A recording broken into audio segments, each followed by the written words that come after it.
வணக்கம். இன்னைக்கு நம்ம கௌரி சமையலறையில தீபாவளிக்கு காலையில பிரேக்ஃபாஸ்ட்க்கு நான்வெஜ் என்ன ஒரு விருந்து மாதிரி பண்ணலாம் அப்படின்றது பார்க்கலாம்.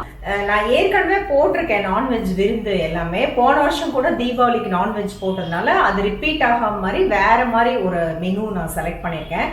போன வருஷம் வீடியோ நீங்க பார்க்கலனா லிங்க் வந்து நான் டிஸ்கிரிப்ஷன் பாக்ஸ்ல கொடுக்குறேன். இது வந்து ரெசிபிஸ் மட்டும் இல்லாம எப்பயும் போல டிப்ஸ், எது முதல் நாள் ரெடி பண்ணி வைக்கணும், எப்படி குறைஞ்ச பாத்திரத்துல குக் பண்றது, எது முதல்ல குக் பண்றது, எது அப்புறம் குக் பண்றது. ஸோ சீக்கிரமா முடிஞ்சிடும். அந்த நான்வெஜ் ஐட்டம் வந்து ஒரு 3/4 மணி நேரத்துல அருமையா பிரேக்ஃபாஸ்ட் வந்து ரெடி ஆயிடும். பார்க்கலாம். நம்ம இட்லி, தோசை, ஆப்பம் இது 3 வந்து மெயின் டிஷ்ஷா பண்ண போறோம். இட்லி தோசைக்கான மாவு முதல் நாளே அரைச்சி வச்சிடணும். இதனோட ரேஷியோ வந்து நான் கீழே டிஸ்கிரிப்ஷன் பாக்ஸில் கொடுத்துருக்கேன். இந்த இட்லி தோசை மாவு இது வந்து இட்லிக்கும் நல்லாயிருக்கும், தோசைக்கும் நல்லாயிருக்கும். முதல் நாளே அரைச்சி புளிக்க வச்சிருக்கேன். இது ஆப்பத்துக்கான மாவு, இதுக்கும் ரேஷியோ வந்து நான் கொடுத்துருக்கேன் டிஸ்கிரிப்ஷன் பாக்ஸில், அதில் செக் பண்ணிக்கலாம் நீங்கள். இது ரெண்டுமே முதல் நாள் அரைச்சி புளிக்க வச்சிருக்கணும். முதல் நாளே நீங்கள் இஞ்சி பூண்டு பேஸ்ட் பண்ணி வச்சுக்கலாம், வெங்காயம் எல்லாம் உரிச்சு வச்சுக்கலாம். நான்வெஜ்ஜுக்கு பொறுத்த வரைக்குங்க ரொம்ப ஈஸியாக சீக்கிரமாக முடிஞ்சிடும். ஏன்னா வந்து வெங்காயம், இஞ்சி பூண்டு பேஸ்ட்டு இதை ரெடி பண்ணிவிட்டு தேங்காய் கொஞ்சம் ரெடி பண்ணிட்டா முடிஞ்சுது. வெஜிடபிள் கட் பண்ணுறது அந்த மாதிரி வேலையெல்லாம் இருக்காது. நான் வந்து இன்னைக்கு ஆட்டுக்கால் பாயா ஆப்பத்துக்கு செய்ய போகிறேன். அப்புறம் சேலம் ஸ்டைல் ஒரு சிக்கன் தண்ணி குழம்பு, அந்த குழம்புலேருந்து எடுத்து ஒரு பிச்சு போட்ட சிக்கன் ஃப்ரை பண்ண போகிறேன். இப்போ வந்து இந்த ஆட்டுக்கால் வந்து ஒரு 20 சத்தம் விடணும் குக்கரில். அது சத்தம் அடங்கிறதுக்கு ரொம்ப லேட் ஆகும். அதனால இதை நான் வேக போட்டு வச்சுட்டேன். இது வெந்து வரத்துக்குள்ள இந்த உரிச்ச வெங்காயத்தெல்லாம் கட் பண்ணி வச்சுக்கிட்டேன். தேங்காய் வந்து ஃப்ரெஷ்ஷாக துருவி வச்சுக்கிட்டேன். இது எப்படி வேக போட்டோம் அப்படின்னு சொல்லிட்டு ஒரு குட்டி ஃப்ளாஷ்பேக் பார்த்துட்டு வந்துடலாம். ஆட்டுக்கால் வந்து 2 ஆட்டுக்கால். இதை வாங்கிட்டு வந்துட்டு இதை கிளீனிங்க்கு வந்து இந்த கத்தியோட பேக் சைடு வச்சு இப்படி பண்ணிங்கன்னா அப்படியே கருப்பு கருப்பாக அந்த தீஞ்சதெல்லாம் வரும். அது எல்லாமே எடுத்துட்டு நல்லா ஒரு 4-5 வாட்டி கழுவி எடுத்துருக்கணும். நான் அந்த மாதிரி கழுவி எடுத்திருக்கேன். அந்த தீஞ்சதெல்லாம் கொஞ்சம் எடுத்தால் தான் வந்து அந்த தீய வாசம் இல்லாமல் இருக்கும் குழம்புல. இந்த அளவுக்கு எல்லாம் சுத்தமாக எடுத்துடணும். 1 ஸ்பூன் இஞ்சி பூண்டு பேஸ்ட், 1 கைப்பிடி சின்ன வெங்காயம் பொடியாக கட் பண்ணது, ஒரு 5-6 பல் பூண்டு, 2 கருவேப்பிலை, கொஞ்சம் கொத்தமல்லி, 1/2 ஸ்பூன் மஞ்சள் பொடி, உப்பு, 1 ஸ்பூன் மிளகாத்தூள். இதில் 1 லிட்டர் போல் ஒரு 4 கிளாஸ் அளவுக்கு தண்ணி தாராளமாக ஊற்றிக்கலாம். இது நல்லா கொதிச்சோடனே மூடி வச்சு ஒரு 15லேருந்து 20 விசிலுக்கு வேக விட்டுறலாம். அதுக்கப்புறம் நல்லா ஸ்டீம் அடங்கினோடனே ஓப்பன் பண்ணலாம். இப்போ நம்ம ஒரு குக்கர், ஒரு கடாய், ஒரு மிக்சி ஜார் தான் யூஸ் பண்ண போகிறோம்.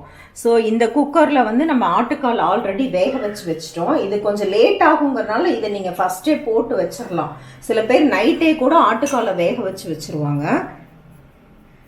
இப்போ வந்து இதுக்கு ஒரு மசாலா ரெடி பண்ணலாம். இப்போ இதில் கொஞ்சமாக எண்ணெய் விட்டுட்டு சோம்பு, கிராம்பு, பட்டை இதெல்லாம் பொரியும் போது 2 பச்சை மிளகா, 2 வரமிளகா, ஒரு 4-5 முந்திரி பருப்பு.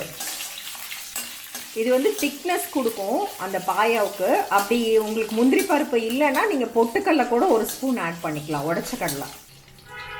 2 டீஸ்பூன் கசகசா, கொஞ்சம் கொத்தமல்லி, கொஞ்சம் கருவேப்பிலை, ஒரு 5-6 சின்ன வெங்காயம் பொடியாக கட் பண்ணியிருக்கேன்,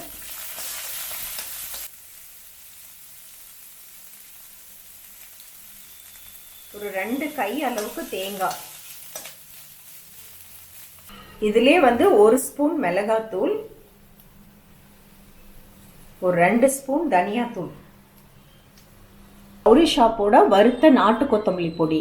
இந்த நாட்டு கொத்தமல்லி பொடி பொதுவாக மார்க்கெட்டில் அவைலபிளாக இருக்காது. இது வந்து நான்வெஜ் டிஷ்ஷுக்கெலாம் செம்மையான ஒரு டேஸ்ட்டும் கலரும் கொடுக்கும். இது வேணும்னா ஷாப்பிங் லிங்க் வந்து டிஸ்கிரிப்ஷன் பாக்ஸில் கொடுத்துருக்கேன். இப்போ இந்த பொடியும் சேர்த்து கொஞ்சம் தண்ணி ஊற்றி இதை ஒரு நைஸான பேஸ்ட்டாக அரைச்சிக்கலாம். அரைச்ச பேஸ்ட்டை இதில் சேர்த்துடலாம்.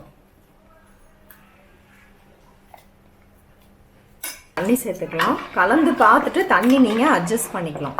கொஞ்சம் வெங்காயம் வதக்கிக்கலாம். எண்ணெய் எப்பயுமே கம்மியாக சேர்த்துங்க இந்த ஆட்டுக்கால் பாயாவுக்கு, ஏன்னா அதுலேயே நிறைய எண்ணெய் வரும். இல்லை கருவேப்பிலையை சேர்த்துக்கலாம். நல்லா ஒரு கை அளவுக்கு சின்ன வெங்காயம் பொடி பொடியாக கட் பண்ணணும். இதை வதக்கி விட்டுருவோம். வெங்காயம் வதங்கினோடனே நல்லா ஒரு 2 தக்காளி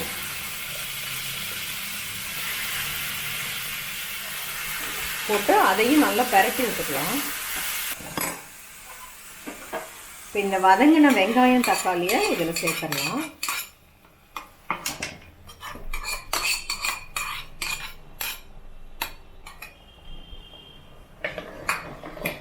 டேஸ்ட் பார்த்துட்டு இன்னும் 1 ஸ்பூன் மிளகாத்தூள் ஆட் பண்ணிக்கிறேன். இதனோட மெஷர்மெண்ட் எல்லாமே கீழே டிஸ்கிரிப்ஷன் பாக்ஸில் கொடுத்துருக்கேன். 10 நிமிஷம் நல்லா கொதிச்சிருச்சு. டேஸ்ட் எல்லாமே கரெக்டாக இருக்குது. இப்போ கொத்தமல்லி தழை போட்டுக்கலாம். நம்மளோட ஆட்டுக்கால் பாயா ரெடி. இது வந்து இட்லி, தோசை, ஆப்பம், இடியாப்பம் எல்லாத்துக்கும் செம காம்பினேஷனாக இருக்கும். இந்த குக்கரே வாஷ் பண்ணிவிட்டு சிக்கன் தண்ணி குழம்புக்கு 6 லெக் பீஸ் இந்த மாதிரி எடுத்திருக்கேன். இது இந்த மாதிரி ஸ்லிட் பண்ணியிருக்கேன். இதுலேருந்து நம்ம பிச்சு போட்ட ஃப்ரை பண்ண போகிறோம். இது வந்து 1 கிலோ சிக்கன். கூட வந்து அந்த குழம்புக்கு டேஸ்ட் தரத்துக்கு ஈரல். எண்ணெய் எதுவுமே நான் ஊற்றலை, அப்படியே தான் போட்டிருக்கேன். இதுக்கு வந்து ஒரு 2 டேபிள் ஸ்பூன் இஞ்சி பூண்டு பேஸ்ட், ஒரு கைப்பிடி அளவுக்கு பொடுசு பொடுசாக கட் பண்ண சின்ன வெங்காயம்,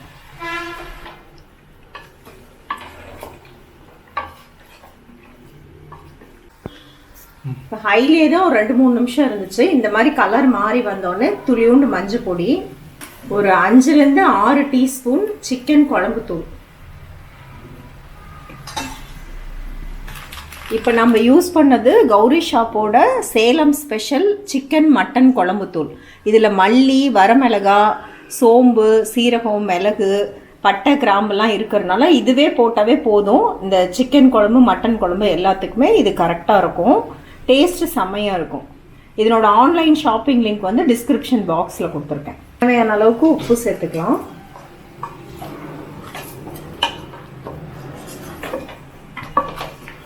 இதை நல்லா பெரட்டி விட்டுக்கணும்.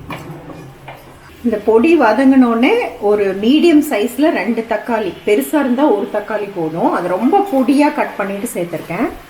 அதையும் சேர்த்து நல்லா பெரட்டி விட்டுறலாம். இப்போ இந்த உப்பு போட்டிருக்கோம், தக்காளி போட்டிருக்கோம் இல்லையா, அதுலேருந்தே ஒரு தண்ணி விட்டுட்டு வந்து இது நல்லா வதங்கி வரும். ஒரு 5 நிமிஷம் அப்படியே விட்டுறலாம். நல்லா அதெல்லாம் வதங்கி வந்தோடனே 1 லிட்டர் போல் தண்ணி சேர்த்துக்கலாம், ஒரு 4 கிளாஸ் அளவுக்கு.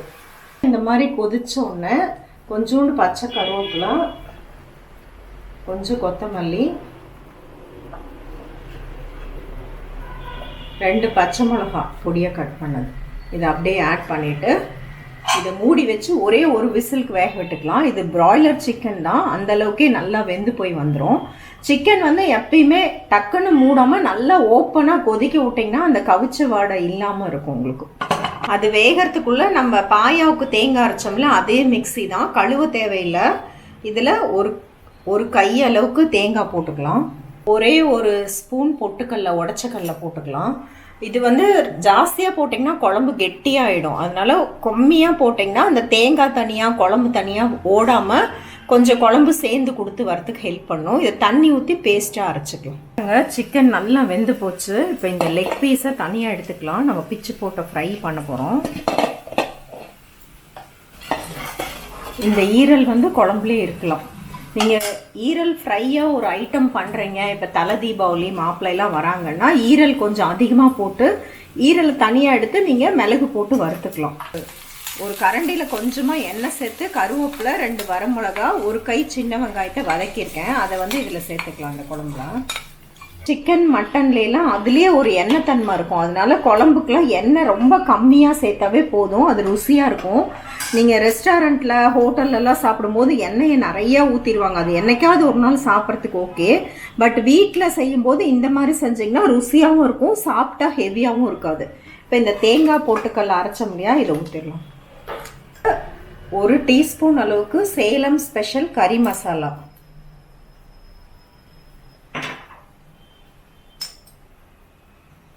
வாசத்துக்கு மிளகுத்தூள், நீங்கள் காரத்துக்கு தகுந்த மாதிரி அட்ஜஸ்ட் பண்ணிக்கலாம். நான் 1 டீஸ்பூன் ஆட் பண்ணுறேன்.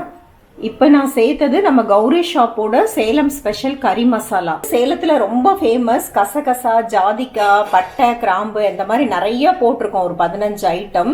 இது போட்டால் தான் எங்களுக்கு நான்வெஜ் டிஷ்ஷே கம்ப்ளீட் ஆன மாதிரியே இருக்கும். ஸோ இது வந்து எப்பயுமே ஆட் பண்ணுவோம். நம்ம கௌரி ஷாப்போட குறு மிளகு பொடி, இது வந்து நல்லா கேரளா மிளகு, குறு மிளகுன்னு சொல்லுவாங்க. பொடி பொடியாக இருக்க மிளகு வாங்கி அதை நல்லா வறுத்துட்டு அதுக்கப்புறம் மிக்சியில் வந்து ரவை மாதிரி பொடிச்சு தரோம். அந்த மாதிரி கொஞ்சம் நைஸாக இல்லாமல் இந்த மாதிரி குறுன்னு இருந்தால் தான் அந்த டிஷ்ஷுக்கு எல்லாமே, எஸ்பெஷலாக நான்வெஜ் டிஷ்ஷுக்கு, ஆம்லெட்டுக்கெலாம் சூப்பராக இருக்கும். இதனோட ஷாப்பிங் லிங்க் வேணால் டிஸ்கிரிப்ஷன் பாக்ஸில் கொடுத்துருக்கேன். டேஸ்ட் பார்த்துட்டு உப்பு காரம் அட்ஜஸ்ட் பண்ணிக்கலாம். எல்லாம் கரெக்டாக இருக்குது. கொத்தமல்லி போட்டு ஆஃப் பண்ணிக்கலாம். சேலம் ஸ்பெஷல் சிக்கன் தண்ணி குழம்பு சூப்பராக ரெடி ஆயிடுச்சு. இட்லி தோசைக்கு இது ஒரு அருமையான காம்பினேஷன். அடுத்தது நம்ம பிச்சு போட்டு ஃப்ரை பண்ணலாம். இந்த சிக்கன் கொஞ்சம் ஆறினோடனே இந்த மாதிரி பிச்சு எடுத்துக்கலாம். பீஸாக பிச்சு எடுத்துட்டு இந்த போனையும் இதுலேயே சேர்த்துக்கணும். இந்த பிச்சை பீஸும் இதுலேயே போட்டுக்கணும். சிக்கனை பிச்சு போட்டு வச்சாச்சு ஜோரா. இதுக்கு வந்து பெரிய வெங்காயம் ஒரு 4 வெங்காயம் பெருசாக 4 வெங்காயம் கட் பண்ணியிருக்கேன். இதில் வந்து வரமிளகா, பச்சை மிளகா, கருவேப்பிலை, வெங்காயம், 4 டேபிள் ஸ்பூன் எண்ணெய் சேர்த்துருந்தேன். இதில் வந்து இந்த வெங்காயத்தை நல்லா கிறிஸ்பியாக வறுத்துக்கலாம். வந்து 2 டீஸ்பூனு நல்லா குறன்னு பண்ண மிளகுத்தூள். இதுக்கு வந்து மிளகுத்தூள் தான் ஃபுல் அண்ட் ஃபுல் காரத்துக்கு. இந்த சிக்கன் குழம்புலேயே வெந்திருந்தாலும் அதில் காரம் இருக்காது. நம்ம தனியாக எடுத்துட்டோம் இல்லையா, மிளகை பரட்டிட்டு லைட்டாக உடனே இந்த சிக்கனை போட்டுருவோம். குழம்புலேருந்து எடுத்ததுனால உப்பும் கொஞ்சம் கம்மியாக இருக்கும், அதனால சால்ட்டு சேர்த்துக்கலாம்.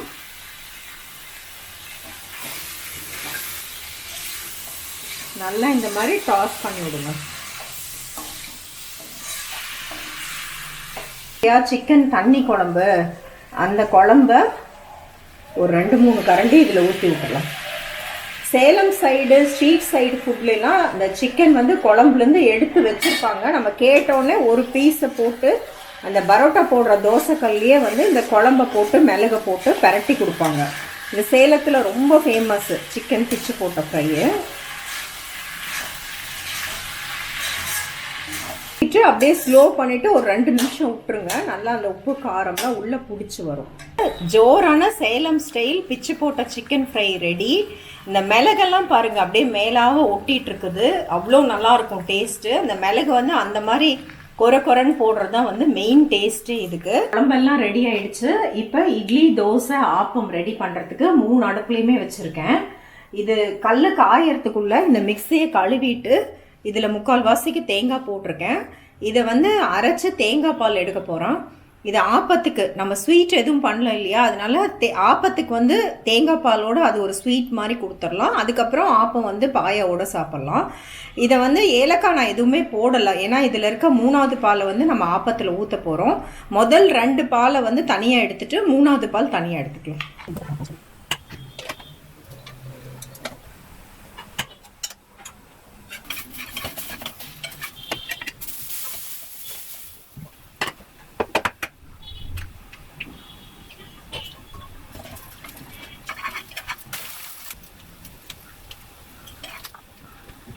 ஆப்பத்துக்கு இது திக்கான பால். ஃபஸ்ட்டு 2 பால் எடுத்தது. இதில் கொஞ்சம் ஏலக்காய் பொடி சேர்த்துட்டு இது பரிமாறத்துக்கு வச்சுக்கலாம். இது 3வது பால். சமையல் சோடா, ஆப்ப சோடான்னு சொல்லுவோம்ல, அது ஒரு 2 பிஞ்ச் போல் ஆட் பண்ணிக்கலாம். இந்த 3வது தேங்காய் பாலை சேர்த்து டைல்யூட் பண்ணிக்கலாம். கொஞ்சம் தண்ணியாட்டம் தோசை மாவு மாதிரி இருக்கணும் ஆப்ப மாவு. நம்ம தேங்காய் கொஞ்சம் போட்டு ஆட்டி மறுபடியும் தேங்காய் பாலும் ஊற்றி பண்ணும்போது அது நல்லா வெள்ளேர்னு ஆப்பம் நல்லா ருசியாக இருக்கும் உங்களுக்கு.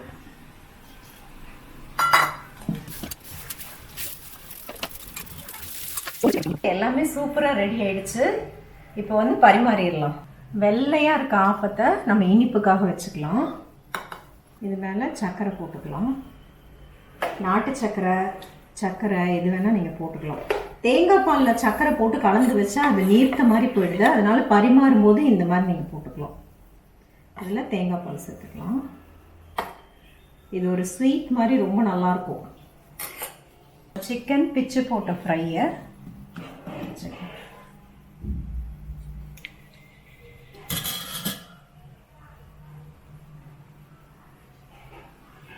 கொஞ்சம் செவக்க எடுத்த ஆப்பம் வந்து பாயாவோட சாப்பிட்றதுக்கு நல்லாயிருக்கும். சுட சுட இட்லி. தண்ணி குழம்புக்கு சாப்பிட்றதுக்கு இந்த மாதிரி மெத்துன்னு கல் தோசை ரொம்ப நல்லாயிருக்கும். முட்டை தோசை, சிக்கன் தண்ணி குழம்பு, நம்ம ஈரெல்லாம் போட்டு செஞ்சோம் இல்லையா, இந்த குழம்பு வந்து இந்த இட்லி தோசை மேலெல்லாம் ஊற்றி சாப்பிட்றதுக்கு ரொம்ப நல்லாயிருக்கும்.